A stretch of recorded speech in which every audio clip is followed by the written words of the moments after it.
রাম নারায়ণ রাম। আপনারা সকলেই অবশ্যই দেখেছেন যে যখন ভারতে নির্বাচন হয় তখন প্রচুর অর্থ ব্যয় হয়। এটি হওয়া উচিত নয়। মাত্র একবার নির্বাচন করা উচিত। নির্বাচনের জন্য পৃথকভাবে বাজেট প্রস্তুত করা হয়। মহাকাশে কোনো নির্বাচন হয় না। মহাকাশে জঙ্গলে কোনো কমিটি নেই। গ্রহ তারা নক্ষত্র মণ্ডলে কোনো নির্বাচন নেই। কখন পৃথিবীর 800 কোটি মানুষ এই বিষয়গুলি বুঝতে পারবে? প্রতিটি দেশে ব্যক্তিগত মালিকানা রয়েছে, তাই অনেক দেশ একে অপরের সাথে লড়াই করছে।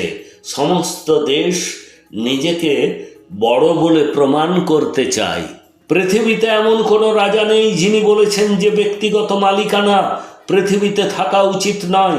প্রত্যেকের একসাথে বলা উচিত যে পৃথিবীতে কোনো ধর্মের প্রয়োজন নেই। পৃথিবীতে ধর্ম কোথা থেকে এসেছে? মহাকাশ, সমুদ্র, প্রকৃতি থেকে তো আসেনি। বিভিন্ন ধর্মের সমস্ত ঠিকাদারেরা পৃথিবীতে ধর্ম প্রতিষ্ঠা করেছে। প্রকৃতির যখন কোনো ধর্মের প্রয়োজন হয় না, তখন মানুষের কেন ধর্মের প্রয়োজন হয়? মানুষ ধর্ম সাথে নিয়ে জন্ম নেয় না। মানবদেহ 5টি উপাদান দিয়ে তৈরি। মানুষ কেবল জল, বায়ু, পৃথিবীর শক্তি ইত্যাদি দ্বারা জন্মগ্রহণ করেছে। বস্তুবাদ ধর্ম থাকা উচিত।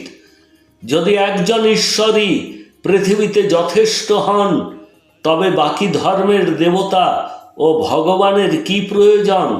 সমস্ত ধর্মের ঈশ্বর এক হওয়া উচিত ছিল, তা কিন্তু হয়নি।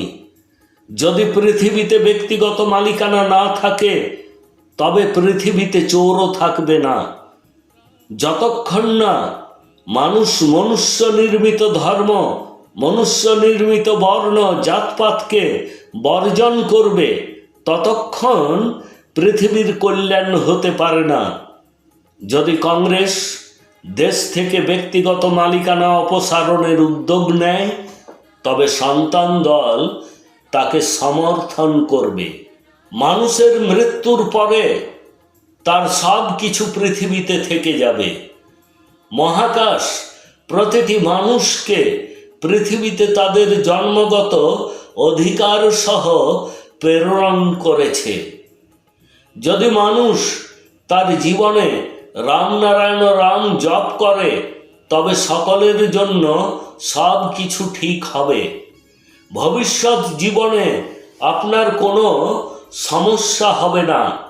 কোন রাজনৈতিক দল ভালো, কোন রাজনৈতিক দল মানুষকে সহায়তা করবে, মানুষের সাথ দেবে এবং কোন পক্ষকে আপনি বিশ্বাস করতে পারেন, আপনাকে এই সমস্ত কিছু জানতে হবে। এটি জানতে আপনাকে ধ্যান করতে হবে। ধ্যান আপনার জীবনে বিশাল এবং ভালো পরিবর্তন আনবে। রামনারায়ণ রাম জপ করতে থাকুন। আপনি নিজে নিজেই সঠিক পথটি পেতে সক্ষম হবেন। একজন ধর্মগুরু প্রকৃতি সম্পর্কে মানুষকে ভালোভাবে বোঝাতে পারেন, কারণ সকলে তাঁর কথা মন দিয়ে শোনেন।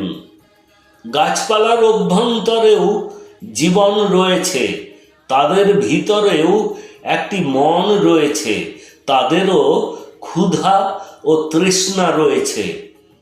তারা এক জায়গায় চুপ করে দাঁড়িয়ে আছে। তারা কোনো স্বার্থ ছাড়াই মানুষের সেবা করে চলেছে।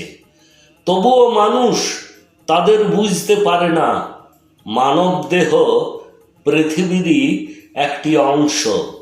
মানুষের ধ্যান করা উচিত। ধ্যান করলে আপনার মন শান্ত হবে, আপনার বিবেকের বিস্তার হবে, সেই সাথে সাথে আপনার কল্যাণও হবে।